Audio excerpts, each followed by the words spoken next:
Todo mundo pensa que ele é um perdedor fraco e patético, porque ele só pode avaliar itens, mas ele é treinado pelo mago mais forte do mundo. O garoto chamado En é um perdedor inútil que serve como carregador de bagagens para dois aventureiros arrogantes, que são um espadachim e uma mulher mago. Eles lutam contra um rato monstro gigante. O garoto fica para trás e espera sua chance. Os aventureiros acabam logo com o rato, e então eles dizem que é sua vez de encontrar algo valioso no cadáver. Eles o tratam como escravo por causa de sua classe baixa, que é avaliador de itens, e ele nem pode reclamar porque sabe que eles estão certos. Nessa história, uma criança recebe uma classe de trabalho da deusa da luz no nascimento, enquanto a deusa das trevas dá ele uma habilidade. A habilidade pode ser desenvolvida após trabalho duro e experiência, mas a classe de trabalho nunca muda. No topo da lista tem a classe rara, como os estrategistas e generais, que apenas algumas pessoas conseguem. Abaixo deles está a classe comum alta, que são adequados para combate, e na base da pirâmide está a classe baixa comum, que é o caso do nosso protagonista. Ele pensou que poderia fazer uma fortuna para si mesmo ao encontrar tesouros durante as aventuras, mas ele é apenas um escravo para dois aventureiros. Agora, ele está avaliando o corpo do rato monstro e descobre que é de classificação F, mas seus dentes são de classificação D. Ele tenta puxá-los para fora, mas ele nem mesmo se move, pois ele não tem força em seus braços. Ele pede ao espadachim Zoid para ajudá-lo com isso, mas o idiota manda ele se virar dizendo para fazer seu trabalho sozinho. Ele diz que é a missão do garoto procurar objetos de valor no lixo, e se ele não pode nem fazer isso, ele não deveria estar no grupo deles. Ele joga uma pedra na cabeça do rapaz, o que o deixa furioso, mas quando o espadachim o chuta por encará-lo, ele age como um fracote e se desculpa. Ele não tem escolha a não ser despedaçar o cadáver do rato com as próprias mãos, enquanto os dois aventureiros falam sobre sua classe baixa. Eles dizem que a única razão pela qual deixaram ele entrar no grupo é que eles não precisassem carregar cadáveres de monstros para a guilda, para avaliá-los, e ele deveria apenas calar a boca e ser grato por isso. O garoto En sabe que tem que continuar trabalhando como aventureiro para ficar rico, então ele engole seu ódio e também sua frustração. Ele continua seguindo Zoid e também a garota bruxa, até que eles de repente encontram um cadáver de um monstro muito forte, chamado Cão do Inferno. Eles acham que hoje é seu dia de sorte porque as peças da criatura podem ser vendidas por muito valor, e dizem ao garoto para começar a trabalhar imediatamente. O rapaz diz a eles que essa situação parece muito suspeita, porque os cães do inferno nem são encontrados nesse andar, mas eles dizem a ele para parar de pensar em coisas acima de sua classe. Eles o empurram para o cadáver, enquanto ele o desmonta, e eles avistam outro cadáver à distância. E na mesma hora, eles mandam o garoto avaliar e pegar todas as partes valiosas de seu corpo também. No entanto, ele entra em pânico porque, de acordo com o mapa dado a eles pela guilda, esta área não é segura. Ele tenta convencer o espadachim de que ele está recebendo um mau pressentimento sobre todo esse local, mas o idiota arrogante manda ele parar de ser um lixo miserável, se ele quiser manter seu emprego. Ele ameaça demiti-lo sem nenhum pagamento se ele sair agora. O rapaz não tem escolha a não ser segui-lo. Logo, eles alcançam outra parte da masmorra, e cadáveres de cães infernais estão espalhados na frente deles. Zoid e a maga Jolene acham que encontraram um tesouro, mas apenas o garoto En percebe que caíram em uma armadilha. Ele pede que eles pensem um pouco sobre a situação com cuidado, porque se fosse o aventureiro que matou esses cães infernais, eles já teriam levado os materiais valiosos. Mas infelizmente o arrogante espadachim Zoid não consegue entender a lógica, e ele diz ao moleque para calar a boca. O garoto aponta para uma matilha de cães infernais vindo em sua direção, e todos congelam de medo. O garoto En percebe o sangue nas mandíbulas dos cães infernais, e pensa que os cães infernais mortos foram vítimas de uma guerra de gangues. Os dois aventureiros ficam preocupados porque eles não conseguem derrotar um único cão infernal, e eles não conseguem nem mesmo fugir agora. O espadachim Zoid de repente tem uma ideia, e diz a Jolene que eles deveriam usar o moleque como isca. O rapaz entra em pânico ao escutar isso, mas ele não consegue se defender, pois ela ataca ele com um feitiço paralisante, e ele cai no chão, incapaz de se mover. E os dois fogem após provocar bastante os cães infernais para irem para cima do garoto. En está completamente agonizando agora. Seus gritos de sofrimento podem ser ouvidos por centenas de metros de distância, mas quando os cães infernais continuam mordendo ele, toda essa dor acaba trazendo seus sentidos de volta, e ele quebra a paralisia. Ele usa uma pedra para se afastar dos cães infernais, e então joga comida de dentro da sua bolsa para mantê-los ocupados. Ele manca pela masmorra para escapar, porém para piorar ainda mais, Zoid e Jolene bloquearam a saída, mas felizmente tem um outro caminho próximo. No entanto, isso leva ele a um beco sem saída, então ele escuta o som dos cães do inferno vindo em sua direção, e ele percebe que vai morrer de qualquer maneira. Ele xinga e também amaldiçoa seu trabalho inútil, que o fez sofrer a vida toda, e pensa que se não tivesse o sonho de ser um aventureiro, ele teria vivido uma vida longa e comum. Ele percebe que é tarde demais para se arrepender das coisas, e então decide saltar do penhasco, porque isso seria bem menos doloroso do que ser devorado e mastigado pelos cães do inferno. Ele mergulha no penhasco pensando em como viveu e morreu como um fracassado, e depois de cair por um longo tempo, ele finalmente atinge o chão. Ele está mortalmente ferido, mas ainda não está completamente morto, e então de repente, uma linda garota em um vestido branco aparece bem diante dele. Ela fica desaparecendo e aparecendo enquanto caminha em direção a ele, e então beija sua testa. O garoto En contempla sua beleza antes de cair inconsciente, e quando ele abre os olhos novamente, a garota não está lá. Entretanto, todos os seus ferimentos foram milagrosamente curados, e ele descobre que esta é uma pequena piscina na base de uma árvore gigante. Ele tenta analisar a água para ver se pode bebê-la, e ele fica de boca aberta quando descobre que essa água é Rank S. Gotas da árvore do mundo podem curar instantaneamente qualquer ferimento ou doença grave. Ele então avalia a árvore gigante e descobre que a árvore do mundo mundo produz uma quantidade infinita de energia de mana. En fica surpreso ao saber disso porque a única árvore do mundo conhecida pelos humanos murchou e desapareceu há muito tempo. A árvore do mundo era a única fonte de magia para todas as pessoas, mas mesmo após ela desaparecer, eles ainda podiam utilizar mana. Isso fez os estudiosos acreditarem que havia outras árvores do mundo, e eles tentaram sem parar encontrá-las, mas ninguém obteve sucesso. En não consegue acreditar que a árvore do mundo estava escondida em uma parte tão profunda da masmorra. Ele percebe que essa árvore salvou sua vida, e ele acaricia ela gentilmente. Enquanto agradece, ele acaba escutando um gemido suave, mas não há ninguém perto. Então ele pensa que era apenas sua mente pregando peças nele. Ele então decide arriscar e explorar a masmorra para que ele possa encontrar uma maneira de chegar à superfície. Ele se vira para a árvore e agradece mais uma vez antes de ir embora. E a garota de antes tenta responder a ele, mas as suas palavras não saem de sua boca. Ele entra na masmorra pensando que esse lugar deve ser realmente muito difícil de atravessar, porque nem mesmo a guilda conseguiu chegar tão fundo. E ele continua avançando porque não tem outra escolha. Depois de muito tempo, ele não encontra nenhum monstro e decide baixar a guarda. Então, de repente, um ataque rápido corta sua orelha. Mas antes que ele possa fazer qualquer coisa, outro ataque rápido corta seus dedos. E então ele encontra um monstro Rank S na frente dele, que não tem muito poder de ataque, mas sua velocidade é extraordinária. O monstro nem dá a ele chance de fugir, pois consegue lançar golpes muito rápidos. Ele tenta rastejar até a árvore, mas o monstro quase o dilacera. Mas então ele olha para trás para ver o que está acontecendo, e vê que o maior monstro de todos está aqui para despedaçar a criatura pequena. O enfurecido urso preto mata o monstro, e então corta o rosto de En, cegando ele parcialmente. Ele grita de dor e então o urso se agarra nele, apertando o garoto para quebrar seus ossos. Mais uma vez ele tem certeza de que esse é o fim para ele, mas de repente alguém ataca o urso, e o mata com um golpe só. Ele consegue ver com a visão embaçada que uma pessoa ajudou ele, e ouve ela falar sobre como ela veio ajudá-lo apenas porque alguém especial pediu para ela. Ele perde a consciência após isso, e quando ele acorda, ele está na base da árvore do mundo de novo, completamente curado e com seu olho ferido substituído. De repente ele vê a garota de branco na frente dele, sorrindo para ele, enquanto segura uma xícara de chá. O garoto na mesma hora fica apaixonado por sua beleza. Ele não consegue parar de olhar para a garota, mas então uma garotinha aparece ao lado dele, e manda ele parar de ter pensamentos nojentos com sua filha. Ele nem entende o que está acontecendo, e porque essa garotinha arrogante está chamando a outra moça de sua filha. A garotinha manda ele parar de ser mal educado com sua filha, e beber o chá que ela preparou especialmente para ele. Mas a garota praticamente enfia o chá na garganta dele, e ele descobre que é realmente delicioso. Ele então descobre que a pequena garota é Úrsula, a guardiã da árvore do mundo, e a linda garota é chamada de Yuri. Úrsula conta que se incomoda bastante em salvar uma forma de vida inferior como humano, mas só fez isso porque Yuri implorou a ela. Ela foi até o calabouço e salvou o rapaz do urso gigante. O garoto En ainda está preso na parte sobre Úrsula ser a guardiã da árvore do mundo, e ela explica que existem 9 delas. Cada árvore tem um guardião que cuida delas e as protege dos perigos. Ela então conta que Yuri não é humana, mas o espírito da própria árvore do mundo, e já que Úrsula cuidou dela desde o começo, Yuri a considera como sua mãe. Nosso rapaz conta que Yuri é realmente muito bonita, e Úrsula não está nada feliz que ele esteja dando em cima de sua filha. Ela ameaça arrancar seu olho que ela trabalhou muito duro para ajustar. Isso lembra ele que ele foi ferido e cego pelo monstro. Úrsula diz a ele que as gotas da árvore do mundo curaram ele, mas elas não conseguiram consertar seu olho destruído. No entanto, Yuri estava querendo que ele pudesse ver novamente e se tornar ainda mais forte. Então Úrsula criou um olho especial para ele, usando as partes da própria árvore do mundo. E isso deixa o rapaz chocado. Ao escutar isso, ele pergunta a Yuri por que ela se esforçou tanto por ele. Ela conta que é porque ele foi gentil, o suficiente para agradecê-la, enquanto falava sozinho com a árvore. Úrsula diz que antes, outros aventureiros caíram aqui, e embora Yuri tenha curado todos eles, nenhum deles agradeceu ela. E pior ainda, muitos deles rasgaram seus galhos depois de descobrirem que ela era a árvore do mundo. É por isso que ela considera o mínimo de gentileza que ele deu a ela como um grande feito, e agradece ela por salvar sua vida 2 vezes. Yuri começa a ficar curada e Úrsula interrompe um momento deles e diz ao moleque que saia da casa delas agora. Mas Yuri conta que ele vai estar em sério perigo se ele for assim, e ela pede a Úrsula para ajudá-lo, e até começa a chorar. Úrsula não consegue dizer não a ela, e então decide treinar o rapaz até que ele fique forte o suficiente para deixar a masmorra sozinho. Úrsula imediatamente o leva para a masmorra, e o garoto começa a pensar que ele pode não sobreviver a esse treinamento. Ela o leva para um corredor escuro e diz a ele para olhar para frente, e En diz que esse lugar está muito escuro. Úrsula conta para ele que seu olho esquerdo tem o poder da árvore do mundo, e se ele apenas se concentrar, ele vai poder encontrar sua nova habilidade. Ele se concentra em seu olho esquerdo enquanto pensa na garota Yuri, e então de repente ele é capaz de ver tudo, tão claro quanto o dia, em meio à escuridão. Úrsula fica satisfeita com isso e então joga uma pedra em um monstro ocular que estava dormindo. O monstro acorda e começa a atacar pela sala inteira. Úrsula diz a ele que sua primeira lição é desviar de todos os ataques do monstro, usando sua habilidade de avaliação. En diz a ela que sua habilidade de avaliação não funciona desse jeito, mas Úrsula está farta desse idiota, que desiste antes mesmo de tentar. Ela diz a ele que seu espírito pode usar a habilidade de avaliação de forma diferente. Ele tenta sua nova habilidade na criatura e descobre que vai ser atacado pela direita. Ele fica todo feliz por ter conseguido ler o movimento da criatura, mas isso não ajuda porque o monstro ainda alcança sua orelha e consegue cortá-la. A garota imediatamente coloca uma barreira ao redor deles e então recupera a orelha dele com gotas da árvore do mundo, dizendo a ele que vai curá-lo, não importa o quão machucado ele fique, o que significa que ele não vai deixar o treinamento incompleto. Ela remove a barreira e o monstro morcego de um olho só ataca ataca novamente. En descobre que ele vai atacar sua perna esquerda, e então usa sua habilidade de avaliação novamente para descobrir o momento exato. Graças a isso, ele desvia do ataque. Mas enquanto ele fala toda animada a Úrsula sobre isso, o monstro ataca ele por trás, e ela diz a ele para parar de ficar se achando, só porque conseguiu uma vez. Ele percebe que ela está certa e ele treina para desviar do ataque do monstro por uma semana inteira. E agora, ele pode analisar a localização e o momento do ataque, ao mesmo tempo em que ele é capaz de desviar de todos os ataques. Mas toda vez ele fica se achando. O monstro pega ele desprevenido e o ataca. Úrsula fica curando ele como sempre, e então diz que ele passou no primeiro treinamento, e agora é hora da parte 2. Ela diz a ele que ele precisa derrotar o morcego ocular. O garoto En diz que sua classe não é adequada para combate. Úrsula diz a ele para parar de ser um chorão e entrega um galho da árvore do mundo, para que ele pudesse usá-lo como arma. Ela diz para usá-lo bem e derrotar o inimigo com ele. En aceita o desafio pensando que, como ele pode prever o movimento do monstro agora, ele pode facilmente derrubá-lo. No entanto, ele descobre que seus golpes não são rápidos o suficiente para atingir o monstro morcego. Ele pede à garota algumas dicas, e ela diz a ele para descobrir usando o olho espiritual. Ele decide se concentrar totalmente na trajetória do monstro e, de repente, ele é capaz de usar uma versão avançada de sua habilidade de avaliação. Quando ele usa, ele pode ver a trajetória do monstro em câmera lenta. Ele usa essa chance para acertar um contra-ataque, e com apenas um único golpe, ele esmaga o monstro no chão, e fica surpreso com quão forte ele está agora. Mas a garota então dá uma bronca nele para parar de ser tão confiante com apenas isso. Ela conta que sua próxima tarefa é derrotar todos os morcegos oculares nesse andar. En consegue fazer isso mais cedo do que Úrsula esperava. Ela diz que é hora de sua próxima lição, que é sobre avaliar as habilidades do monstro de globo ocular e torná-las suas. Ele diz que isso nem é possível, mas Úrsula diz a ele que é impossível para humanos, mas com o olho espiritual ele pode fazer isso. O garoto decide tentar e depois de encarar o monstro por um tempo, ele de repente obtém sua habilidade de super aceleração. Sua cabeça parece que vai explodir por causa de todas as novas informações, e então Úrsula diz a ele para tentar usar a habilidade. Ele se agacha no chão e então corre extremamente rápido, mas seus músculos se rasgam, pois eles não foram feitos para lidar com isso. Ele cai no chão e Úrsula cura ele com as gotas da árvore do mundo. Ela diz a ele para continuar correndo até cair, e ela vai curá-lo. Seus músculos ficarão mais fortes a cada vez, e ao fazer isso centenas de vezes, ele terá um corpo que pode suportar qualquer coisa. Depois de alguns dias, seu corpo se torna muito mais forte, e para sua próxima lição, Úrsula diz a ele que o deixará avaliar suas habilidades, embora ela não queira fazer isso. O garoto então pergunta sobre sua habilidade, e do nada Úrsula atinge ele com uma bola de fogo, sem nem sequer avisar. Ela diz que a habilidade que ela está ensinando a ele é de lançar magia sem recitar feitiços, e diz a ele para avaliar sua habilidade no curto espaço de tempo. Ele tenta fazer isso, mas não consegue e fica todo torrado. Então Úrsula apenas o cura e então atira nele novamente. Depois de um tempo, ele aprende a lançar bolas de fogo sem recitar feitiços, mas ele desmaia rapidamente porque não tem mana suficiente. Felizmente, a árvore do mundo da garota Yuri reabastece sua mana muito rápido e até aumenta sua capacidade máxima de mana. O rapaz continua em seu treinamento por cerca de um mês, e agora ele é capaz de lançar centenas de bolas de fogo de uma vez e também usar magia intermediária. Úrsula conta que ele está finalmente forte o suficiente para explorar esse lugar sozinho, mas antes disso, ela está querendo realizar um teste final. Ela leva ele para lutar contra o Urso da Morte. En fica nervoso por causa de seu trauma no passado. Úrsula diz a ele para ser mais confiante, pois ele treinou muito duro para se tornar mais forte, e então empurra ele na frente do urso e atira com bolas de fogo, mas nenhum de seus ataques acerta. Felizmente, a fumaça acaba agindo como uma distração e ele usa a habilidade de super velocidade para chegar atrás do urso. Ele tenta atacá-lo e usa a habilidade de super avaliação para ver as coisas em câmera lenta, e então atira um poderoso feitiço de vento no urso, e em seguida atira bolas de fogo no monstro sem parar, acertando alguns e errando outros, mas no final ele consegue derrubar o monstro de classificação S, assim começando a sua missão em busca de vingança na superfície.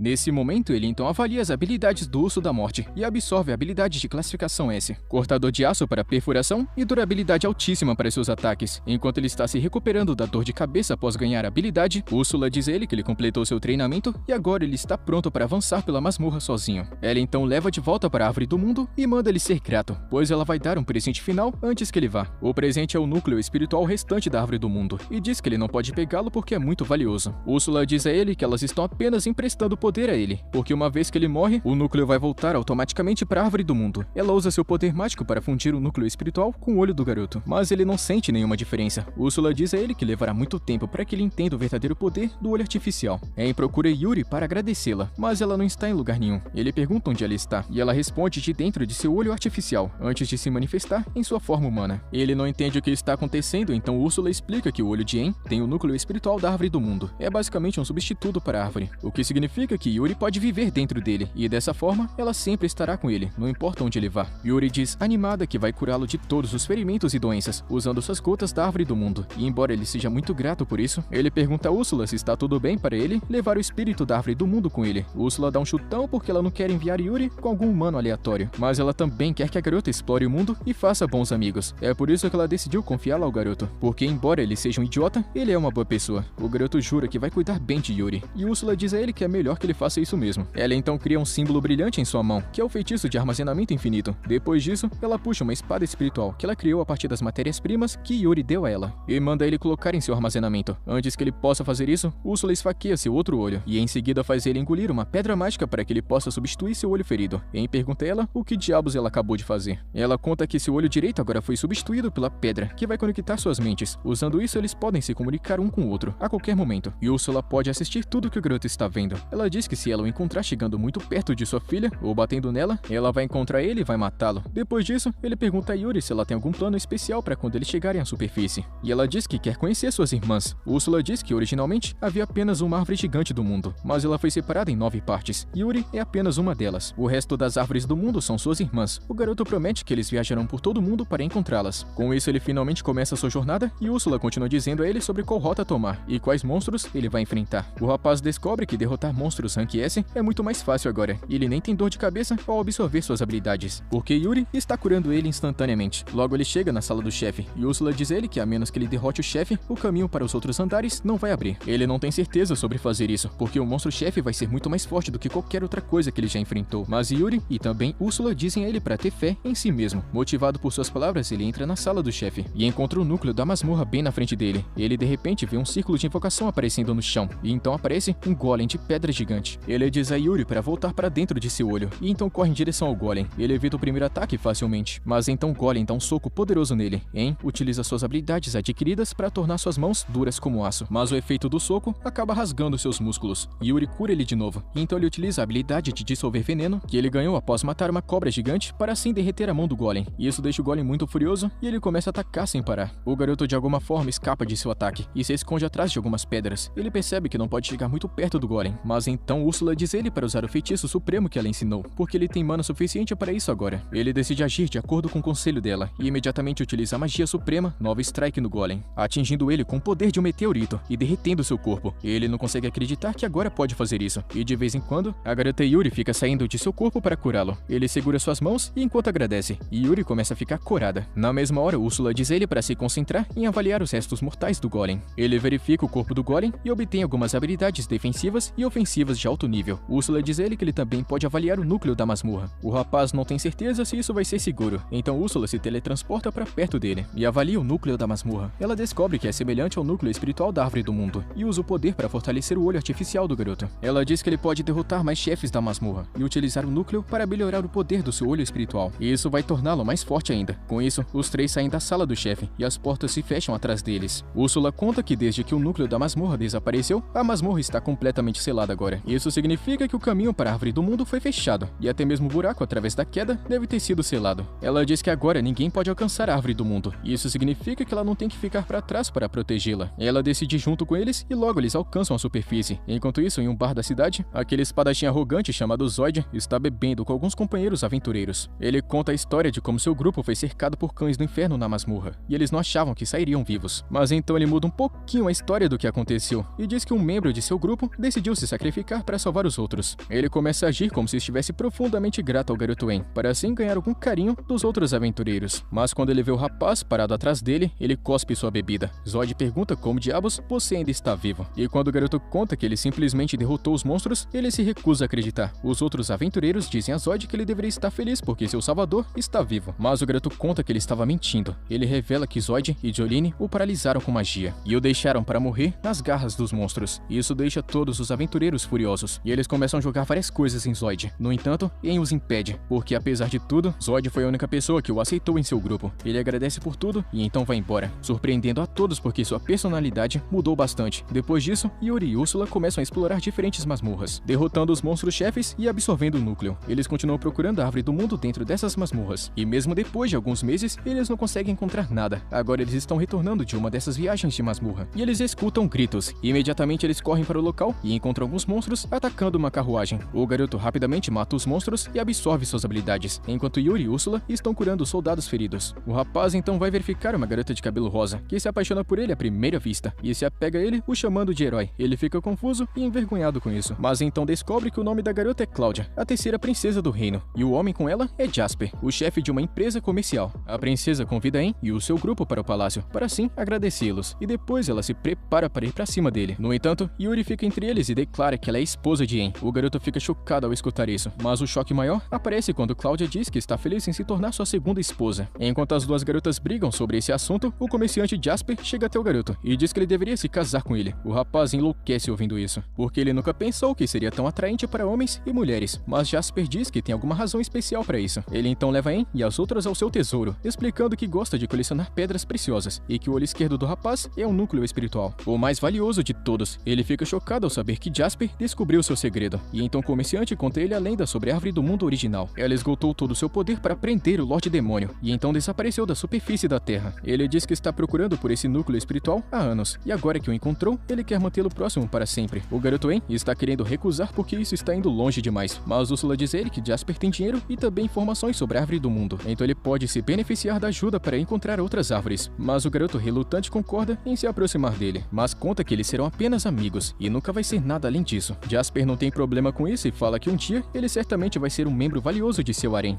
A cena então muda, mostrando o grupo indo até uma masmorra secreta que o comerciante Jasper havia falado, na esperança de acharem as irmãs de Yuri. O protagonista En entra na masmorra sozinho e logo se depara com um beco sem saída. Úrsula diz que tem um feitiço de teletransporte na parede e que ele pode ativá-lo com um toque. Assim que o garoto En toca o feitiço de teletransporte, ele se encontra em uma enorme floresta. Ele se assusta ao ver uma gigantesca floresta dentro de uma simples masmorra, e Úrsula diz que parece que uma ilusão poderosa mudou tudo. E dando uma olhada na aparência da masmorra, Yuri está pensando que a única coisa poderosa o bastante para criar uma ilusão dessa escala seria uma árvore do mundo. E quando eles escutam uma voz vinda do nada, Yuri reconhece a voz como sendo a da sua pequena irmã chamada Pina, que sai do olho de En para falar com ela. A garota de cabelo rosinha fala que está feliz em ver a sua irmã novamente e pede que a encontrem no final da masmorra. O garoto diz que Yuri veio até esse local para encontrá-la e que ela deveria usar magia de teleporte para vir até eles. Mas então Pina responde que não pode usar magia de teleporte, então eles terão que atravessar a floresta. E Yuri está prontinha para isso. Mas a baixinha de cabelo rosa fala que ela deveria simplesmente relaxar e deixar o seu namoradinho fazer o trabalho pesado. E Yuri começa a ficar toda vermelha ao escutar isso. Pina também recomenda que ela volte para dentro do olho do seu namoradinho, porque a floresta pode ser perigosa e ele vai atravessar mais rápido sozinho. A baixinha de cabelo rosa então fica zombando da cara do protagonista, dizendo que colocou centenas de armadilhas perigosas por toda a floresta, além de monstros ferozes, e que nenhum humano jamais conseguiu atravessar sua floresta. O rapaz conta que eles vão ver se isso é verdade mesmo, e segue em frente, com Úrsula analisando a situação com o olho direito. Ele consegue informações preciosas sobre as armadilhas e como evitá-las, e faz uma corrida contra o tempo pela floresta, deixando a pirralha de cabelo rosa frustrada, porque ele está superando com muita facilidade as armadilhas. Ela diz a ele para pelo menos fingir que está com dificuldades, pois ela trabalhou bastante para fazer aquelas armadilhas. Yuri então conta que Pina sempre gostou de criar coisas malucas e fazer os outros de idiotas, e o garoto então responde que essa loucura alguma hora vai matar alguém. Mas então Pina interrompe falando que não é uma assassina e que sempre manda as pessoas para fora antes que elas corram perigo. E ela então diz que monstros mais poderosos virão em seguida e diz que é melhor que ele desista agora. Mas o garoto diz que não vai parar por nada. Nesse instante, o monstro planta de Rank S aparece bem diante dele e ataca ele com um pó de sono. Mas o nosso rapaz possui resistência a todas as habilidades e nem sequer sente vontade de dormir. Isso deixa a pirralha de rosa toda frustrada, e então ele invoca sua espada e mata a criatura planta com um único golpe. Em seguida, ele o avalia para obter suas habilidades e descobre que utilizando a habilidade única do monstro planta, ele pode criar sementes de todos os tipos de plantas. O rapaz está pensando para que essa habilidade pode ser útil, quando de repente algo atinge ele na cabeça. Ele se pergunta o que está acontecendo e por que ele não consegue localizar o inimigo. Úrsula diz que eles estão usando a habilidade de furtividade. No entanto, Pina fica chocada porque ele ainda está de pé, apesar de ter levado simplesmente um tiro na cabeça. Ele então diz que possui uma outra habilidade chamada anulação de ataque surpresa, então não vai sofrer nenhum dano desses ataques, o que deixa deixa a pirralha de rosa ainda mais irritada. E para piorar a situação da autoestima dela, Úrsula consegue localizar os inimigos que atacam, e ele utiliza magia gravitacional para esmagá-los até a morte. As criaturas formigas então se tornam visíveis após morrerem, e ele usa habilidades de avaliação para copiar a furtividade delas, além de sua força absurda de pulo. A pirralha de rosa então começa a chorar porque simplesmente nada funciona contra ele, mas ela recupera a confiança ao enviar 2 monstros de nível S para atacá-lo ao mesmo tempo. Mas ele usa sua super velocidade para matá-los com um único golpe, e quando Pina descobre que ele é apenas um avaliador, apesar de ser tão forte, ela desiste, falando que esse moleque é muito apelão. A cena então corta mostrando Zod, aquele espadachim idiota do grupo anterior de En, e ele está na cidade. Todos estão evitando ele lá na guilda, e até aquela feiticeira de suporte começa a agir como se fosse inocente, falando pra todo mundo que foi ele quem forçou ela a paralisar o rapaz. E é claro que aqueles idiotas e gados da guilda confiam mais naquela mulher bonita e expulsam Zod, dizendo que ninguém jamais vai formar um grupo com ele novamente. Zod fica furioso com isso e fica amaldiçoando o nome de En por ter sobrevivido, pois se ele tivesse apenas morrido, isso não teria acontecido. Ele está querendo agora completar uma missão de alta dificuldade para limpar a sua péssima reputação e sair em uma jornada para caçar monstros de rank A. E ele foi até na mesma masmorra de Pina, e ao tocar por acidente o feitiço de teleporte na parede, ele se encontra na floresta e decide procurar por monstros fortes. No entanto, ele rapidamente cai em uma cilada, mas bem quando estava prestes a ser esmagado pelos espinhos, ele é teleportado de volta para a masmorra anterior. De repente, ele escuta a voz de Pina, dizendo que ele não morrerá em sua masmorra, e que ela vai teleportá-lo agora antes que algo mais sério aconteça. Então, futuramente, ele vai poder tentar de novo quando quiser. Zod pensa que esta é a sua chance de ficar mais forte e recuperar a sua honra. Ele entra na masmorra várias vezes sem parar, sendo ferido pelas armadilhas, mas sem desistir. Logo, ele se encontra com um crocodilo gigante à sua frente, e cego pela ganância e riqueza, ele ataca o bicho igual um idiota. No entanto, a criatura é muito forte para ele, e o faz rolar pelo chão com um simples ataque. Pina diz a ele para desistir, e que o levará de volta para outra masmorra, mas ele se recusa. A criatura de repente dá um pisão em seu braço ferido, esmagando ele, e Zod grita de dor. O monstro estava prestes a dar o golpe final, e Zod se prepara para a morte, mas então de repente, o garoto En aparece e mata o crocodilo com apenas um único golpe da sua espada. Zod, no momento, só está conseguindo ver as suas costas, então ele pensa que deve ser um aventureiro de alto escalão com uma classe rara. Mas quando ele descobre que é simplesmente aquele maldito moleque de novo, ele fica sem palavras e pergunta o que diabos ele é e o que ele está fazendo aqui, e como é que um catador de lixo idiota como ele conseguiu derrotar um monstro tão poderoso com um único golpe. O protagonista conta que está apenas se aquecendo, matando essas criaturas fraquinhas aqui da região, então percebe os ferimentos de Zod. Ele então pede ajuda para Yuri, que joga uma água especial nos ferimentos dele, curando o cara idiota completamente. Isso deixa ainda mais confuso,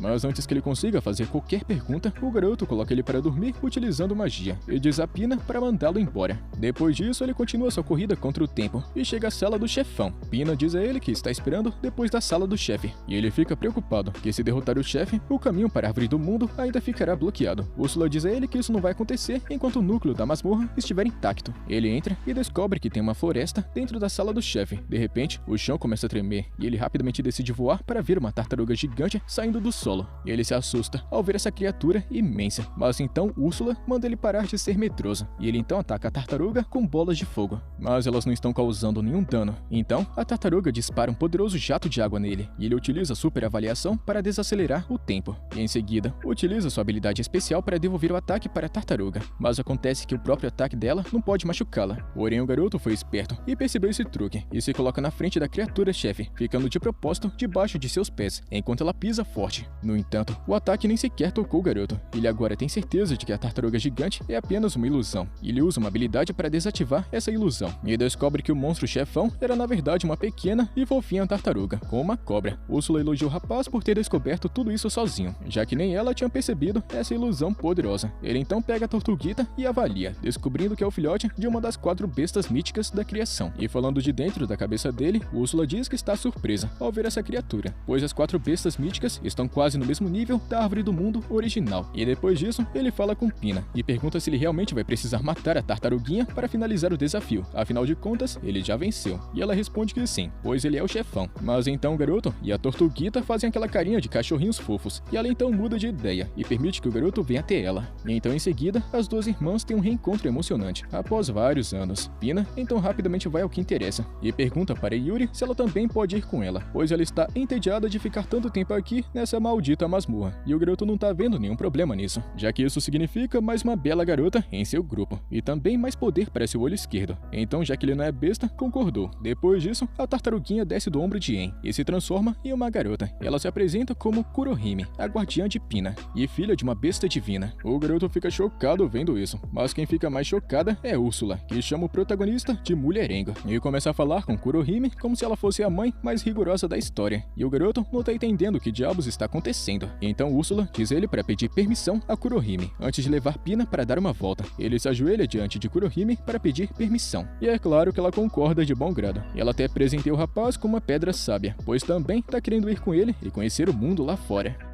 E no dia seguinte, o mercador Jasper leva o protagonista até a guilda dos aventureiros. E o rapaz está nervoso por estar lá com uma pessoa tão importante e rica como Jasper. Ele tá com medo de que as pessoas pensem que ele é um tipo de fracassado que vendeu a sua dignidade para se tornar um servo de um nobre rico. No entanto, Jasper aconselha o rapaz a ter mais confiança em si mesmo, pois logo todos saberão o seu verdadeiro valor. A recepcionista chega e cumprimenta Jasper com muito entusiasmo. Ela está prestes a chamar o mestre da guilda, mas Jasper diz que não tem nenhum assunto oficial com o mestre da guilda hoje, e que só veio até esse lugar para comprar os itens que seu amigo vai vender para a guilda. A garota atrás do balcão pede a licença de aventureiro do protagonista En, e ao descobrir que ele é um simples avaliador de nível F, ela fala mal dele assim na cara, dizendo que não tem a menor chance de um fracote como ele ter caçado monstros tão poderosos. O resto das pessoas na guilda também começam a zombar dele, pensando que ele estava apenas tentando enganar Jasper. Ele fica nervoso ao escutar as provocações de todo mundo, mas então Jasper manda ele mostrar o que tem guardado. Ele tira boa parte dos itens raros de monstros de seu estoque infinito, e todos ficam de boca aberta ao ver os itens sobre os quais eles só tinham ouvido falar. Eles não acreditam que um moleque feioso que nem ele possa ter conseguido coletá-los assim sozinho, e começa a acusá-lo de pilantra mentiroso. Ele começa a sentir a sua autoestima chegar lá embaixo, e ele se arrepende de ter vindo pra guilda. Nesse momento, uma mulher aparece e manda todo mundo calar a boca, pois ninguém deve ser julgado pela sua função. Eles a reconhecem como Megan, a proprietária da guilda, e ficam em silêncio diante dela. A mulher rapidamente percebe que tem alguma coisa de especial nos olhos do protagonista, e ao mesmo tempo, a recepcionista está verificando se todos os itens que ele trouxe são autênticos e originais. Jasper então conta que esse garoto aqui caçou todos esses monstros sozinho, e garante que é tudo verdade. A recepcionista fica implorando pelo perdão de En, e até Megan o aconselha a perdoar a garota pelo erro em não reconhecer o seu trabalho. E o garoto se sente muito bem depois de escutar isso. Depois de agradecê-la com um sorriso, a mulher conta que gosta de gente bonita igual ele, e adoraria tê-lo como seu aliado. Mas ele entra em pânico porque não sabe como responder. Megan então diz a ele para pensar muito bem nessa proposta, pois eles vão se ver com muita frequência a partir de hoje, e então volta para seu escritório. A recepcionista pede para eles esperarem enquanto ela avalia o valor dos itens. Mas então Jasper diz ao garoto para trazer os itens da masmorra secreta também. Os aventureiros ficam surtados ao saber que esse garoto simplesmente limpou uma masmorra secreta sozinho, e começam a tratá-lo como se ele fosse um tipo de celebridade. Mas ele odeia atenção porque é muito tímido, e sai correndo na mesma hora. E mais tarde naquela noite, enquanto relaxava em um banho quentinho, Yuri aparece de repente ao lado dele, e esse moleque fica surtado, porque nunca imaginou que esse tipo de cena clichê de anime iria acontecer com ele. Pina também segue sua irmã mais velha, e sai zoando com a cara do protagonista, dizendo que ele sempre vai ser um nerd otaku e morrer sozinho. Ela começa a provocar Yuri também, mas então Úrsula aparece e quase explode o protagonista em pedaços com a sua magia poderosa. Ela começa a dar um sermão nele a troco de nada, dizendo que é muito mais fácil dele se casar com um javali do que com uma garota bonita. E cansado de ficar aqui parado vendo ela zoando com a cara dele, ele corre para fora para não ficar com trauma. Ele encontra Kurohime ali sentada, e ela agradece a ele por tê-la levado junto nessa aventura, pois não via as garotas tão felizes assim há muito tempo. Ele responde que também vai encontrar as outras 6 irmãs, mas Kurohime fica triste ao saber que na verdade são 7. O garoto fica um pouquinho confuso escutando isso, e Kurohime conta que a árvore do mundo mais antiga desapareceu, mas seu núcleo espiritual não foi completamente destruído. Ela tem certeza de que o primeiro espírito da árvore do mundo está vivo com seu guardião em algum lugar por aí no mundo, mas ela não tem ideia de onde procurar. No dia seguinte, o protagonista acorda de bom humor e decide continuar a sua busca pelas outras árvores do mundo. Ele vai até o escritório de Jasper para conversar com ele, e para sua surpresa, a chefe da guilda, Megan, também está lá com uma missão especial para o garoto. Ela conta que a sua missão é derrotar um Behemoth, um dragão monstruoso que foi criado pelo Rei Demônio há muito tempo. Quando o Rei Demônio desapareceu, o Behemoth desapareceu com ele também, mas recentemente apareceu de novo. Megan então diz ao garoto que quer que ele derrote o monstro de rank enlouquece, e Jasper conta que essa missão pode custar a vida. E eles dois dizem que vão entender se ele não quiser aceitar essa missão arriscada. Mesmo assim, ele não se acovarda e aceita a missão para ajudá-los. Megan agradece e diz que estará torcendo pelo seu sucesso. No dia seguinte, o garoto vai até o local onde o Behemoth foi avistado, e dentro da sua mente, Úrsula conta que o monstro é um antigo dragão da Terra que pode absorver mana e disparar projéteis capazes de rasgar o espaço. Ela diz a ele que o Behemoth se esconde sobre o chão durante a luz do dia e pede que ele o traga para fora. O garoto invoca sua espada e usa um feitiço especial para criar uma cratera gigante no chão. Um dragão furioso aparece e pergunta quem teve a coragem de interromper o seu sono. Ele olha para um moleque que parece muito fraco, mas que foi capaz de conjurar um poderoso feitiço agora há pouco. O Behemoth se lembra de como ele era poderoso desde o nascimento, pois o Rei Demônio criou ele para ser assim. Ele sempre tentou encontrar alguém que pudesse dar a ele uma luta divertida, e está vendo uma esperança nesse garoto à sua frente. Ele pergunta ao rapaz quem ele é, e o protagonista se apresenta como sendo o cara que vai matá-lo. O Behemoth dá risada desse moleque, dizendo que ele é o monstro mais forte criado pelo Rei Demônio. O protagonista conta que também pode derrotar o Rei Demônio, já que ele não deve ser tão forte assim como dizem nas lendas. O dragão tolera qualquer insulto, mas não tolera um humano desprezando seu mestre. Ele começa a disparar projéteis mágicos contra o garoto, que rapidamente desvia de todos. Ele então avança em direção ao Behemoth, cortando seu braço com sua lâmina. O dragão não consegue acreditar que as suas escamas resistentes foram cortadas com tanta facilidade e decide mudar seu estilo de luta. O Behemoth desce para o subterrâneo, reaparece bem embaixo do garoto e engole ele por inteiro, confiante de que isso seria o bastante para vencer a luta. No entanto, no momento seguinte, sua boca explode em centenas de pedaços, e apesar disso, o Behemoth mantém sua consciência e fica vivo. Ele percebe que esta é a sua primeira e última derrota, e que não deveria ter subestimado seu oponente só porque ele é humano. O Behemoth pergunta ao garoto como foi que ele o derrotou, e o rapaz revela que lançou um feitiço de ilusão assim que ele havia aparecido. Ele explica que já havia analisado o Behemoth bem antes do começo da luta, e enquanto sua ilusão distraía ele, o garoto descobriu que o dragão conseguia absorver magia através das suas escamas resistentes, o que significa que atacá-lo por dentro seria muito mais vantajoso. O garoto também disse ao Behemoth que criou uma barreira antes de lançar seu feitiço supremo para se proteger do dano. O dragão percebe que não tinha chance contra ele desde o início e diz que ele lutou muito bem. Lentamente, a sua alma se transforma em fumaça, deixando os fragmentos do seu corpo para trás. Então o protagonista avalia suas habilidades para copiá-las. Ele consegue várias habilidades de Rank S, incluindo ataque mágico, anulação de vácuo e manipulação da terra. Alguns dias depois, o grupo do protagonista visita o Palácio Real, após aceitar o convite da princesa Cláudia, que já contou para todo mundo que é a segunda esposa do garoto, sem ele nem ficar sabendo. Ele tenta tirar essa garota obcecada da vida dele, mas ela diz que o convidou até aqui para conhecer o seu pai. O moleque fica surtado quando o grande rei entra de repente na sala. O protagonista gagueja e fica se tremendo todo como se fosse um cachorrinho medroso. Enquanto ele tenta se apresentar, ele descobre que apesar da aparência de homem revoltado que o rei tem, ele é um cara muito gente boa, e também aceitou o protagonista como sendo o marido da sua filha. O rei agradece ele por derrotar o Behemoth e também salvar a sua filha no outro dia. Ele se curva diante dele, e o garoto nervoso pede que ele agradeça a Yuri, pois sem ela, ele não seria capaz de usar poderes mágicos ou fazer qualquer outra coisa. O rei mostra sua gratidão para as meninas que acompanham ele, então diz ao garoto que vai esperar muito ansioso para as conquistas que ele vai alcançar no futuro. Em seguida, ele decide sair para mexer com os assuntos burocráticos do reino, mas antes de ir embora, ele dá para o garoto um relógio de prata, que contém um símbolo da realeza, que vai dar a ele acesso a qualquer lugar que ele quiser. E embora o garoto pense que é demais aceitar esse relógio, o rei responde que isso pode ajudá-lo a encontrar mais informações sobre a família de Yuri. Enquanto isso, a história sobre a derrota do Behemoth para o protagonista se espalha pela cidade, e todos começam a admirá-lo, exceto aquele espadachim traidor chamado Zod, que é tratado como lixo por todos na cidade. Ele tem inveja do protagonista por ter ficado famoso e forte tão rápido, e até culpa ele por seus problemas atuais. Zod sabe que só pode engolir sua raiva porque não tem poder para fazer nada contra aquele moleque, mas então uma elfa negra aparece bem diante dele e se apresenta como um espírito chamado Etna, que diz a ele que pode dar o poder necessário para sua vingança.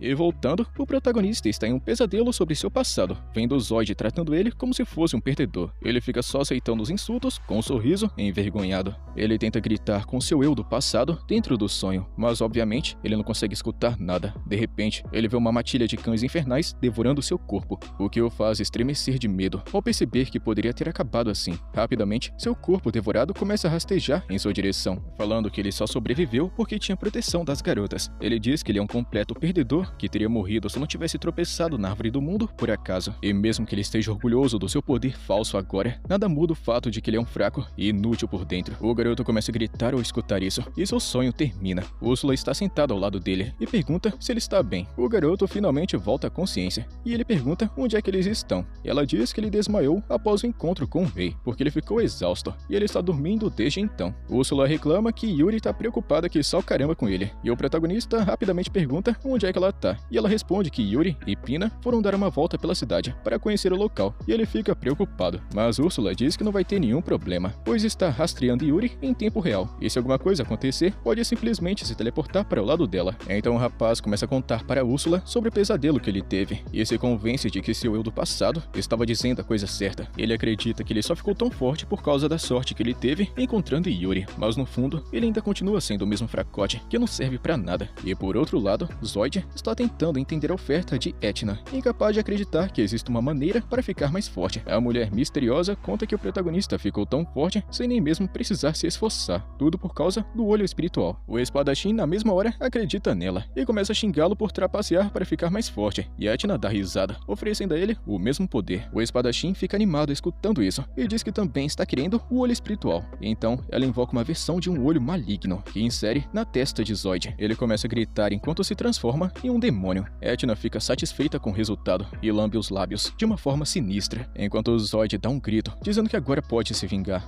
Zoid ruge alto e salta para o céu, se sentindo incrivelmente rápido e forte. Ele salta sobre os telhados quando, de repente, avista a feiticeira de suporte com seu novo namorado. Ele decide se vingar primeiro e imediatamente pula na frente dela. O namorado tenta protegê-la do monstro verde, mas Zoid não perde tempo e rapidamente derrota ele com uma mordida. A feiticeira fica chocada e desesperada vendo isso, e ao escutar a voz de Zoid, ela o reconhece. Ela percebe que ele está aqui para se vingar e rapidamente tenta acalmá-lo. Ela se desculpa profundamente, dizendo que contará à guilda que lançou um feitiço de paralisia no garoto En, por vontade própria, mas Zoid não parece convencido disso. Então a desesperada feiticeira diz que fará o que ele quiser, mas ele simplesmente destrói a feiticeira com um único ataque de mordida. Ele começa a causar estragos na cidade inteira, destruindo prédios e ferindo inocentes. Felizmente, Yuri e Pina estão perto, e a garota Yuri usa suas habilidades de cura para ajudar os feridos. Etna sente sua presença e usa sua telepatia para dizer a Zoid para parar de brincar com as pessoas comuns e atacar os espíritos, pois se ele conseguir matá-las, o protagonista não vai conseguir mais usar seus poderes. Zoid gostou muito da ideia e rapidamente estende a mão para trás de Yuri para atacá-la. Yuri está assustada demais para se mover, mas Pina consegue criar uma barreira ao redor de Zoid no último segundo, protegendo a sua irmã. Ela então pega a mão de Yuri e começa a correr enquanto o Zoid tenta romper a barreira com seus socos. Etna avisa que seus socos não vão conseguir romper a barreira e diz a ele para usar o poder especial contido no seu olho espiritual. Zoid canaliza o poder anti-espírito do olho e usa uma energia escura que envolve seu braço, assim permitindo que ele quebre a barreira com apenas um único golpe. Ele então salta em direção a Yuri e Pina e alcança elas em um instante. Pina utiliza outra barreira para detê-lo, mas usando seu poder anti-espírito, Zoid quebra a barreira e arremessa ela para longe. Pina fica chocada e aterrorizada vendo sua barreira sendo quebrada tão facilmente e perde a esperança. De repente, Yuri se coloca na frente dela, dizendo a ela para fugir. Zoid então agarra a garota, dizendo que todas morrerão. Yuri chama En para ajudá-la, enquanto Zoid tenta esmagá-la, mas no instante seguinte, o protagonista se teleporta para lá e ataca Zoid para resgatar sua amiga. Úrsula também chega lá, e em uma fração de segundos, ela diz a todas para entrarem no olho de En, enquanto ele lida com o monstro. O protagonista tenta avaliar as habilidades do seu oponente, mas não consegue nenhuma informação clara sobre ele, além do fato de ser uma quimera formada em laboratório. Úrsula também tenta avaliar Zoid, mas não consegue encontrar nada, porque Etna utilizou um feitiço de ocultação de alto nível. Zoid então avança contra En, que facilmente bloqueia seus golpes e o arremessa contra uma casa próxima. O monstro sai do telhado e começa a dominá-lo com seus ataques rápidos, e quando o garoto utiliza uma barreira, Zoid consegue quebrá-la com facilidade. O garoto não entende o que está acontecendo, mas então Zoid pergunta se isso é tudo que ele tem. O protagonista reconhece sua voz, e Zoid diz que ele também evoluiu após conseguir um olho espiritual. O garoto fica ainda mais confuso, e aproveitando a chance, Zoid então lança outra série de ataques e o empurra para trás. Ele sobe em um telhado, e Zoid diz a En que ele sente como se estivesse no topo do mundo com esse poder. Ele aponta para os corpos da maga de suporte e do namorado fracote dela, dizendo que ele se vingou daqueles que zombaram dele. Ele diz ao protagonista que os dois são iguais, e que ele também deve querer se vingar dele por tudo que ele fez. O garoto responde que eles não são iguais, e que ele não quer vingança, mas então a personificação de suas inseguranças e emoções negativas aparece atrás dele, e pede que ele pare de mentir para si mesmo. Ele diz ao rapaz para ceder a seu ódio e se vingar. O garoto tapa os ouvidos para impedir que a voz maligna alcance ele. Zoid continua com os insultos, dizendo que ele está está encurralado. De repente, Yuri aparece e manda Zod calar a boca, porque o protagonista não é nada parecido com ele. Ela diz que ele é forte e gentil, e que nunca iria se rebaixar ao ponto de sonhar com vingança. Úrsula também aparece e diz a ele para acreditar em si mesmo, pois ele se tornou forte não apenas fisicamente, mas também mentalmente. Ela diz que ele pode sim ter adquirido algumas habilidades e poderes por causa de Yuri, mas que sempre teve a coragem e a vontade para seguir em frente, apesar de todas as situações. Yuri também diz isso para ele, falando que confia muito no garoto, e motivado por suas palavras, o rapaz decide enfrentar suas inseguranças de frente. Ele declara que vai corresponder às expectativas de Yuri, não importa o que aconteça. Então, ele se transforma com aparência dourada, liberando uma gigantesca quantidade de energia, que está queimando suas inseguranças e emoções negativas. Até mesmo Zod fica surpreso com essa explosão de mana, e Úrsula diz que ele finalmente parou de duvidar de si mesmo, e agora vai conseguir usar todo o poder do espírito da árvore. Zod diz que isso não impedirá ele de matar esse catador de lixo, e imediatamente salta em sua direção. O garoto permanece completamente calmo até o fim, e atinge Zod com um contra-ataque que o faz cair longe, atravessando tudo pela frente. Zod não está conseguindo aceitar isso, mas o protagonista já está caminhando em sua direção com uma expressão triste de pena no rosto. Desesperado com sua forma monstruosa, Zod corre para atacá-lo com um sentimento de frustração, mas o garoto invoca uma barreira que bloqueia seu poder sombrio. Úrsula diz a Zod que ele recebeu apenas uma pequena quantidade do poder do espírito, e que ele não pode derrotar o protagonista em sua condição atual. Zod então dá um grito para Etna, exigindo mais poder, e ela faz isso com uma expressão de cientista maluca, fazendo o guerreiro ficar ainda mais monstruoso. Zod diz ao garoto que ele agora com certeza é o mais forte do mundo, e avança em sua direção, mas o rapaz apenas invoca sua espada e atinge o pobre coitado com um poderoso golpe, destruindo seu corpo e o olho espiritual corrompido. No entanto, o Zod de algum jeito conseguiu sobreviver, e logo os guardas chegam para prendê-lo. O protagonista observa Zod sendo levado, e já desconfia que uma pessoa manipuladora se aproveitou da fraqueza e do desespero dele. Ele começa a se perguntar quem está por trás disso tudo, e por que estão fazendo tanta confusão, mas não existe pistas para sequer procurar uma resposta. E mais tarde naquela noite, Etna aparece coletando a parte quebrada do olho espiritual corrompido, que na verdade era um dispositivo de gravação para juntar dados sobre o poder e as habilidades do protagonista. Ela fica impressionada com suas capacidades, mas também decepcionada por ele ter de propósito segurado seu poder para não matar Zod com apenas um único golpe. No entanto, ela tinha ativado um feitiço nas memórias de Zod para que ele não revelasse nada para a polícia. Em seguida, ela decide voltar para sua base, prometendo ao Lorde Demônio que irá revivê-lo a qualquer custo.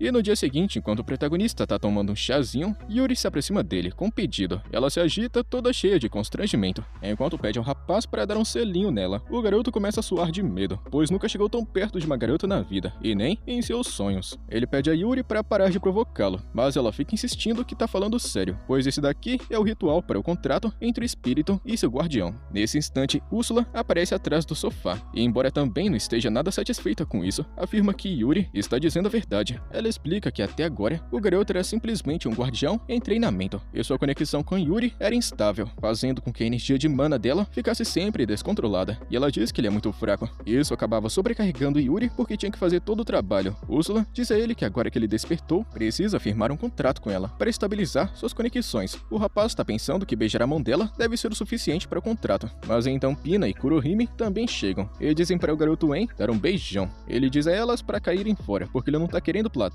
E então Úrsula dá uma bronca em todo mundo, dizendo para darem privacidade para En e também Yuri. Todos saem da sala e com isso Yuri fecha os olhos, enquanto se prepara para a beijoca. O rapaz fica chocado, porque ela realmente tá querendo fazer isso, e ele caminha todo animado. Mas infelizmente, ao se aproximar dela, ele tropeça de medo e preocupação. Em vez de beijá-la nos lábios, ele acaba beijando por acidente a testa de Yuri. E pelo visto isso foi o suficiente para fechar o contrato, e o protagonista sobe de nível, enquanto Yuri fica comemorando só por esse pequeno momento. E ao mesmo tempo, Etna vai até o reino dos demônios e visita um demônio corvo de alta patente que se parece com um falcão humanoide. Ela conta que recebeu ordens diretas do rei demônio, que está querendo que ele mate um cara. O falcão não está interessado em perder o tempo dele com um mero humano fracote, e ao mesmo tempo Etna diz que ele derrotou o grande monstro Behemoth. Ele não se convence, então Etna usa sua conversa fiada para motivá-lo a entrar nessa briga, e como um grande beta que faz de tudo por mulher bonita, o falcão promete a ela que vai acabar com o protagonista rapidamente, e do nada ele cria um portal portal para o mundo humano e voa em direção à casa do garoto em velocidade máxima. Ele está confiante de que sua super velocidade dará a ele uma vitória fácil, mas aparentemente o protagonista sentiu ele se aproximando e sai do seu quarto para conversar. O Falcão para na frente dele e começa a se apresentar todo marrento, mas o rapaz manda ele calar a boca, falando que todas as outras estão dormindo. O Falcão fica irritado com isso e avança em velocidade máxima, mas na visão do garoto Wen, ele está se movendo muito lento e simplesmente afasta ele com um tapa, alcançando o Falcão logo em seguida. Um segundo depois, ele o acerta com balas de vácuo para finalizá-lo. Em seguida, absorve seu controle de vento e suas habilidades de super velocidade, enquanto se pergunta por que raios um demônio está perseguindo ele. Yuri e as outras aparecem diante dele, pois o som da luta acordou elas, e na manhã seguinte, ele vai até a Biblioteca Proibida, no Palácio Real, para aprender mais sobre masmorras escondidas. A princesa Cláudia está lá para recebê-lo e também guiá-lo, e graças ao relógio real que o rei deu para ele, o garoto não tem problemas para chegar na biblioteca secreta. Cláudia então diz que apenas aqueles com permissão do rei e também do bibliotecário podem entrar na Biblioteca Proibida. Ela pede que ele tente entrar pela porta e ele consegue sem problemas, porém, quando Yuri tenta segui-lo, ela se depara com a parede invisível. Úrsula então se teleporta para perto dela e descobre que a parede é forte o bastante para impedi-la de entrar também, sem falar que conseguiu interromper a conexão entre ela e Yuri. Preocupado, o garoto decide seguir em frente e encontrar o que precisa rapidamente. Ao chegar no centro do local, ele percebe que está cercado por livros e não tem ideia de como encontrar o que está precisando. De repente, ele percebe que tem uma garota caindo do céu e rapidamente entra em ação para salvá-la. A garota fica muito sem jeito enquanto agradece e ele pergunta como diabos ela caiu. Ela responde que estava lendo um livro no alto da biblioteca e estava tão entretida na leitura que nem percebeu que estava caindo. Então, ela do nada utiliza magia para colocar o livro de volta no lugar e se apresenta como Alice, a bibliotecária. Ela diz que sabe a localização de cada livro e pergunta se pode ajudá-lo também. Ele diz que está querendo um livro sobre masmorras secretas para proteger as pessoas que para ele são sua família. Alice fica um pouquinho triste por algum motivo escutando isso e depois de entregar o livro para Em, pergunta como Yuri está. E ele fica surpreso por ela saber sobre Yuri. E a garota Alice simplesmente revela que faz parte dos espíritos da Árvore do Mundo e que consegue ver o núcleo espiritual de Yuri no olho de Em. O rapaz fica chocado com isso e nesse momento o guardião de Alice, chamada Aka, aparece e começa a dar uma bronca por não tê-la informado sobre a presença de um convidado. O protagonista e a guardiã Aka se dão muito bem e ele então diz a Alice que suas irmãs estão esperando por ela lá fora. A guardiã rapidamente conta que é impossível para elas entrarem e encontrarem Alice. Ela explica que essa biblioteca não fica dentro do Palácio Real, mas sim em uma masmorra secreta que pode ser acessada por um portal, e foi esse portal que o protagonista passou quando entrou aqui. Ela diz que o portal tem muitas restrições, permitindo a entrada apenas de humanos aprovados pelo rei e por Alice. Existe um antigo contrato entre o espírito da Árvore do Mundo e essa biblioteca que ajuda ambos, e se Yuri ou Pina entrarem aqui, o contrato seria quebrado à força. A guardiã Aka diz a ele que o único jeito de trazer as garotas aqui e encontrarem Alice é encontrar a localização da masmorra secreta e limpá-la completamente. Ele fala que pode sim levar Alice para fora, mas a guardiã diz que isso também não vai acontecer. Ela diz que Alice é uma pessoa fraca que não sabe lutar e que não tem intenção de sair daqui por medo. Alice fica triste escutando isso e ele se aproxima dela, sabendo que ela tem medo de sair para um mundo desconhecido. Ele diz a ela que também costumava ser assim, mas com o apoio de Yuri e das outras, ele se tornou forte e mais confiante. Ele promete a Alice que se ela quiser ver o mundo, ele vai protegê-la de tudo e vai apoiá-la de todos os jeitos possíveis. A garota Alice fica sem jeito escutando isso, e então ele diz que vai vê-la novamente amanhã, depois de encontrar uma entrada para a masmorra. No dia seguinte, enquanto a guardiã Aka está cuidando de Alice, ela pergunta se ela está querendo ir lá fora, e ela sabe que Alice está com medo, mas é muito fácil ler o seu rosto e perceber que ela gosta do rapaz. Alice conta que se apaixonou por ele à primeira vista. Ela conta que esse é o mesmo tipo de coisa que acontece nos livros que ela costuma ler, porém, ela ainda não tinha certeza se deveria sair, e a guardiã ficou encorajando ela a dar um salto de fé, pedindo que ela confiasse no protagonista e fosse com ele, porque mesmo se as coisas não dessem certo, ela sempre poderia voltar para casa. Nesse momento, o rapaz entra na biblioteca, pelo Palácio Real. Ele conta que não conseguiu encontrar a entrada para a masmorra secreta no livro, e a guardiã Aka dá um tapinha nas costas de Alice, enquanto diz a ela para confiar no prota, e a garota tímida pede que ele leve ela para o mundo exterior. O rapaz rapidamente a pega nos braços e então salta o mais alto que pode.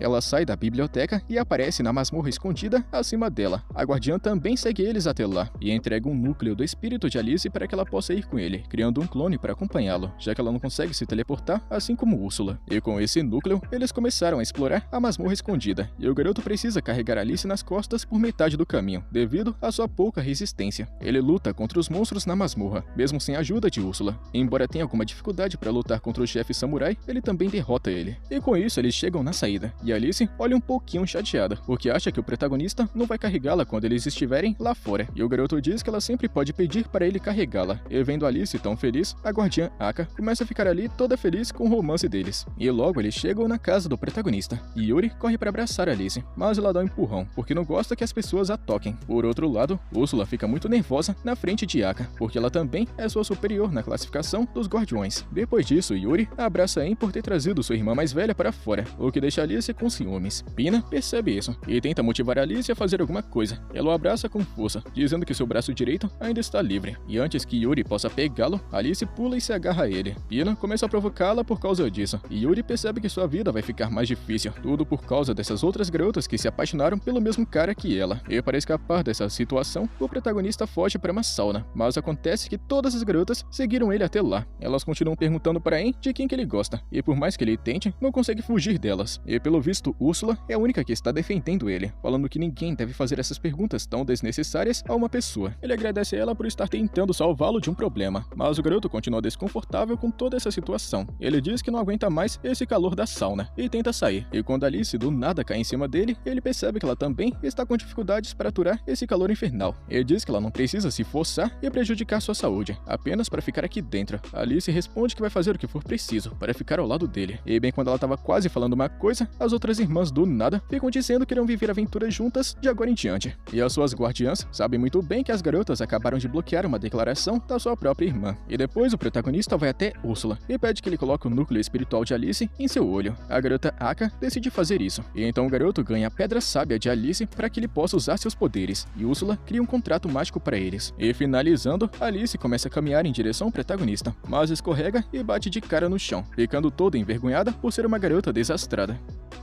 No dia seguinte, o protagonista se encontra com Jasper e Megan. Eles contam que tem um pedido direto do rei, que só ele pode atender. O pedido envolve demônios que foram banidos do reino humano para sempre. Isso foi realizado pelo herói que criou uma barreira dimensional para impedi-los de voltar. No entanto, recentemente, alguns demônios começaram a atacar um território próximo, e nenhum aventureiro comum consegue enfrentá-los. Jasper e Megan estão pedindo que ele cuide dos demônios antes que eles causem mais danos. Enquanto isso, no mesmo território que Jasper havia contado, é mostrado um grande número de pessoas caminhando. Uma garota alegre chamada Mia pergunta ao papai onde é que eles estão indo, e ele, nervoso, responde que vai levá-la para se encontrar com sua mãe, que está no céu. Eles param em frente aos monumentos de pedra. Todos se ajoelham quando o demônio Hydra se ergue dos círculos de pedras. O pai de Mia diz a ela para ir em frente, pois a Hydra vai levá-la até a sua mãe, e a garotinha não faz ideia do cruel destino que está esperando ela. No entanto, ela pergunta se vai ser usada como moeda de troca, mas mesmo assim, corajosa, ela se sacrifica pelo resto dos aldeões. E quando ela estava prestes a ser devorada, seu pai muda de ideia. A Hydra então lembra aos aldeões do acordo que eles combinaram. É necessário uma mulher por mês. Em troca, a aldeia continua segura. Ela avisa para os humanos que eles vão ser punidos por tentarem quebrar o contrato e exala veneno para nocauteá-los. A garota Mia é a única que não foi afetada e ela grita por socorro, enquanto a Hydra tenta comê-la. Mas de repente, o protagonista chega para salvá-la e protege a garota com sua barreira. Úrsula avisa o rapaz para ter cuidado, pois a Hydra é um monstro de rank S com um veneno poderoso. O garoto Wen diz a Yuri para salvar todos do veneno da Hydra primeiro, e ela consegue curá-los com uma única tentativa, pois os seus poderes evoluíram junto com o olho do protagonista. Depois disso, o garoto diz aos aldeões para fugirem, pois ele vai cuidar da Hydra, mas ninguém acredita que ele possa fazer isso. O garoto simplesmente desembainha sua espada e corta a Hydra em centenas de pedaços, chocando todos os aldeões. Todo mundo tá reconhecendo ele como o grande herói que matou o antigo dragão. Enquanto Úrsula avalia as habilidades da Hydra, os aldeões agradecem o garoto por salvar suas vidas, e o protagonista pede que levem ele até o líder daquela região, e os aldeões do nada ficam sombrios. Eles dizem ao rapaz que, embora ele tenha salvado suas vidas, teria sido melhor se ele deixasse tudo como estava antes. Eles se afastam depois de falar essa frase, mas Zen está motivado a encontrar o líder e descobrir o que tem de errado com aquele lugar. Ele finalmente chega na grande mansão do senhor daquela região e decide confrontá-lo sobre o que está acontecendo em seu país. Afinal de contas, as pessoas estão passando fome e ele deve estar aqui só no bem bom. Ele entra na mansão e pergunta em voz alta se tem alguém em casa. O Lorde chamado Negan sai para cumprimentá-lo, e esse cara acaba sendo um completo idiota desastrado. Enquanto estão tomando um chá, o protagonista diz a ele que está aqui para resolver a questão dos demônios que estão atacando a região. O Lorde responde muito calmo que não tem demônios por perto, e que as informações informações que a guilda deu deve ter sido exagerada, pois não tem nenhum monstro nessa região, hein? Então diz que ainda gostaria de ficar por alguns dias e patrulhar a região à noite para ter certeza. Ele então fala para esse riquinho metido que ele matou uma hidra no caminho daqui, e escutar isso muda completamente a personalidade do Lorde. Ele deixa cair a sua xícara em choque ao saber que a hidra está morta e pergunta como ele pôde matá-la, já que era a única coisa que impedia os monstros da floresta de atacarem a vila. Ele fica todo revoltado e dá uma bronca no protagonista, dizendo que sem a hidra para proteger sua fronteira, os monstros da floresta voltarão a atacá-los. O garoto En reclama que foi injusto fazer um acordo com a hidra, pois ela estava pedindo sacrifícios, e Negan responde que não era nada demais, e só sacrificar uma única pessoa por mês pelo bem de todo o território é um grande acordo. Ele diz ao garoto que vai ser melhor ele voltar para casa, e que o povo de seu território vai sofrer por causa da atitude idiota que ele fez. Ele sai furioso da sala, e o protagonista fica confuso sobre o que ele pode fazer a seguir. Ele deixa a mansão enquanto Negan vai conversar com seu reflexo em um espelho mágico. Ele chama seu reflexo de Sombra, e fica em pânico ao explicar que o protagonista matou a hidra. A Sombra diz a Negan que eles podem facilmente encontrar outro monstro para substituir a hidra, mas o principal problema é esse moleque intrometido que apareceu do nada. O reflexo diz ao riquinho idiota que o garoto En é um demônio, porque nunca nenhum humano conseguiu matar um monstro de rank S como a hidra, e se quiserem proteger seu território, eles precisam matá-lo. Negan acredita nele e já está planejando a morte do protagonista, e a Sombra dá risada, dizendo que humanos são muito fáceis de manipular, e que após mais um pouquinho de trabalho mental, ele vai conseguir sair do espelho e possuir o corpo de Negan. Por outro lado, o garoto En descobre que a muralha da vila está totalmente danificada e não tem nenhum segurança de plantão. Ele tenta perguntar aos aldeões sobre Negan, mas eles fogem assim que escutam o nome. O garoto percebe que aqui todo mundo tá doidão e traumatizado, com medo daquele idiota riquinho, e o nosso rapaz fica tentando encontrar qualquer pista que possa ajudá-lo, e logo ele encontra um cara todo desanimado e sentado sozinho, olhando para seu campo de plantações e comida que foi destruído por monstros, tudo porque a hidra que afugentava os outros monstros morreu. Ele diz ao protagonista para voltar de onde veio, pois pessoas como ele não podem ajudá-los em porcaria nenhuma. O rapaz acaba levando isso para o lado pessoal e rapidamente usa sua magia para preparar o campo e planta sementes mágicas para que os vegetais cresçam muito mais rápido. Em seguida, ele utiliza a magia de terra para criar uma parede grossa e muito alta ao redor da área para manter os monstros afastados. O fazendeiro fica chocado vendo isso, e o garoto diz que ainda é muito cedo para ele desistir da vila e pede que ele o deixe ajudar esse vilarejo. E o cara começa a dar risada como se fosse maluco, porque suas palavras fazem ele se lembrar do pai de Negan, o antigo Lorde. É explicado pra gente que o antigo Lorde era uma pessoa gentil e corajosa, mas no momento em que ele morreu, seu filho assumiu o poder e tudo desandou. Assim que aquele riquinho metido ficou no controle de tudo, a hidra apareceu e ele fez o contrato com ela, sem pensar em mais nada. Ele simplesmente cortou todo o dinheiro das defesas e armas e aumentou os impostos ao máximo, e todos que protestaram contra isso nunca mais foram vistos. E é claro que depois disso todo mundo ficou com medo de encará-lo. E agora, o fazendeiro diz que voltou a acreditar no futuro por causa do protagonista, e o rapaz fica todo emocionado escutando isso. De repente, as habilidades dele despertam e ele vê uma enorme onda de monstros se aproximando da vila. Yuri então sai para perguntar se está tudo bem, e ele responde que vai derrotar todos os monstros para que nenhum deles possa afetar a vila. O garoto En pula no muro e vê milhares de monstros correndo em direção à vila. Ele entra em pânico ao perceber que não será fácil, nem mesmo para alguém como ele. Quando ele desce, Yuri aparece bem atrás dele, perguntando o que eles vão fazer agora, e o rapaz não tem ideia. No entanto, quando ele vê os aldeões perdendo a esperança, ele decide dar tudo de si para proteger suas vidas. Ele diz a Yuri para entrar em seu olho, e então salta no ar, liberando uma bala de vácuo na esperança de matar algum monstro e assustar o resto. Porém, isso não funciona, e os monstros continuam correndo em direção à aldeia. Alguns deles, de repente, saltam em direção ao rapaz, e mesmo que ele acabe desviando dos ataques iniciais, esses monstros parecidos com macacos são muito mais rápidos do que ele pensava. Eles agarram as mãos no ar e se arremessam uns contra os outros, em direção ao garoto com maior velocidade. Ele ativa sua habilidade Super Avaliação para vê-los em câmera lenta, e derrota todos eles com seus poderosos ataques. Em seguida, ele cria uma barreira para conter alguns monstros, e mata eles com balas de vácuo, mas alguns monstros chegam de fininho por trás dele, e respondendo a essa jogada, ele usa outra habilidade para criar clones, e em seguida usa fios de aço para cortá-los. Os aldeões que estão fugindo dos monstros de repente param, e ficam olhando impressionados, pois não conseguem acreditar que ele esteja enfrentando todos esses monstros sozinho, mas eles perceberam que ele está ultrapassando seus limites. Ursula avisa que se ele continuar lutando assim, ele vai acabar desmaiando, mas o garoto En está motivado a proteger todos os aldeões. Ele invoca sua espada e assume sua posição para aplicar um ataque de longo alcance que vai destruir todos os monstros de uma só vez. Ursula tenta impedir, dizendo que nesse ritmo, seu corpo não vai aguentar por muito tempo. Ele se recusa a desistir, mesmo com vários monstros cercando ele, ele desembainha sua espada com toda a força, desferindo um golpe que mata todos os monstros de uma só vez. No entanto, ele chegou no seu limite e cai no chão. Yuri aparece com água sagrada e começa a curá-lo com seus encantamentos, mas o garoto se machucou tanto que até mesmo essa água sagrada leva um tempo para regenerá-lo. Assim que ele se sente melhor, ele se levanta para agradecer a Yuri dele, mas não encontra ela, e do nada ele vê a garota Mia pulando em sua direção, chamando ele de herói. O resto dos aldeões também estão lá, e agradecem o rapaz por salvá-los mais uma vez. No entanto, o fazendeiro que o garoto ajudou antes tem outra coisa em mente. Ele começa a perguntar a seus amigos por quanto tempo eles irão viver na sombra com medo. Ele diz que eles colocaram suas vidas nas mãos de Negan, e por causa daquele idiota, eles foram forçados a fazer sacrifícios humanos para a Hydra. Nunca puderam fazer nada para melhorar a sua situação. E mesmo quando o protagonista lutou sozinho contra milhares de monstros, eles apenas observaram de longe. O homem está motivando os aldeões a assumirem a responsabilidade por suas próprias vidas, e todos se juntam a ele com grande animação. O garoto fica emocionado vendo isso, e começa a dizer a Yuri que isso é como daquela vez em que ela salvou ele. Naquele dia, ela protegeu sua dignidade. Ele deu a coragem para viver sua vida do seu próprio jeito, e agora que ele fez o mesmo que ela fez antes, ele sente que se tornou uma grande pessoa como ela. Os aldeões intrometidos interrompem um momento, dizendo que nunca mais deixarão aquele mimado do Negan mandar neles, mas aí do nada ele aparece, perguntando se estavam falando dele. Os aldeões se assustam, mas seu líder deixa claro que seguirão o protagonista em vez dele, porque foi ele quem o salvou. O riquinho metido fica apenas debochando, e afirma com confiança que esse moleque forasteiro está enganando todo mundo. Ele diz que esse rapaz é um grande malandro e vagabundo, que armou o ataque do monstro apenas para fazer uma lavagem cerebral em todo mundo. Ele tenta assumir o controle da situação, mas os aldeões se recusam a acreditar nele, e dizem que mesmo que ele seja um demônio, todos ficarão felizes em deixá-lo governar, em vez de um fracassado idiota como ele. Com isso, Negan entra em pânico, e o chefe da aldeia diz que eles precisam de um governante como seu pai, que possa lutar ao lado deles. O estado mental do nobre acaba piorando, e ele sente uma forte dor de cabeça. Pedindo ajuda para a sombra, é revelado que ele tem um espelho que usa no colar. Na mesma hora, o protagonista sente uma energia muito ruim, que está vindo do espelho, mas não consegue dizer exatamente o que é. E percebendo que pode ser um objeto encantado pelas trevas, ele tenta tirar o espelho da mão de Negan, mas é tarde demais, pois ele foi engolido pela escuridão.